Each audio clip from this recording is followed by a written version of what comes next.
kahit maulan, nahanap namin ang bilihan ng kopya.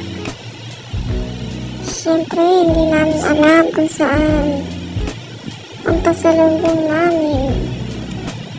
Ikot-ikot lang hanggang sa makita namin ang bilihan ng kopya.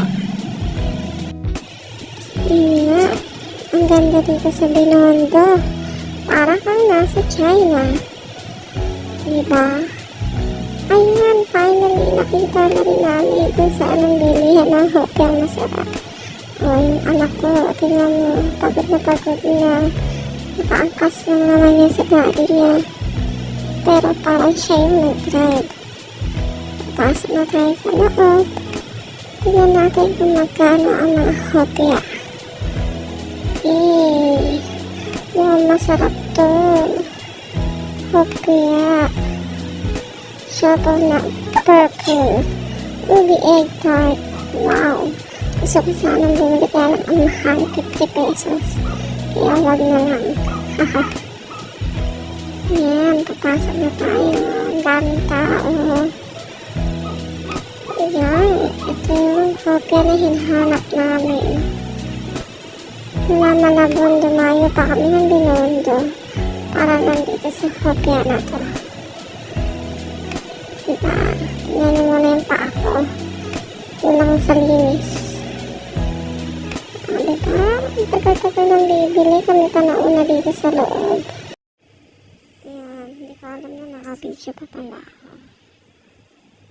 Siyempre, pipili na sila. Diba? Picture pa ako sa salamin. Patuloy na akong fresh pa ako. Ayan na yung asawa ko, pipili na. Yung anak ni Meldy, mga sarap. Finally, nakapili na rin siya.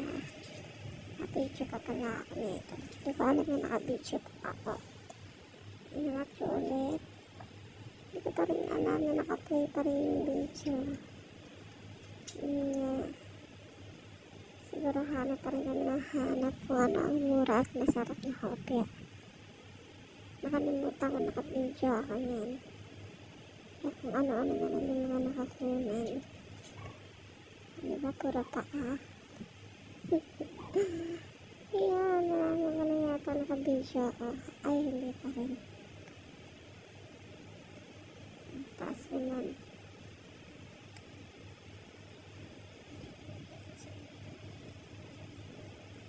Ayan na. Hindi ko pa rin alam na nakabidyo ako dito. Diba kung ano-ano yung mga Ayan, nakita ko na siguro nakabidyo ako.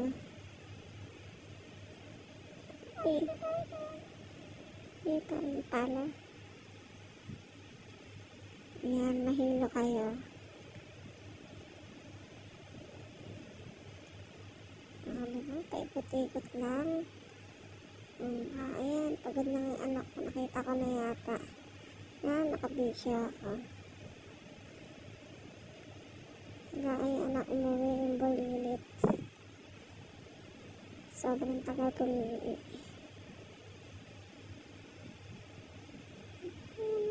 Tagal-tagal. O, diba? Paikot-ikot pa rin yung camera ko. Hindi ko pa rin alam na nakabidyo pa rin ako.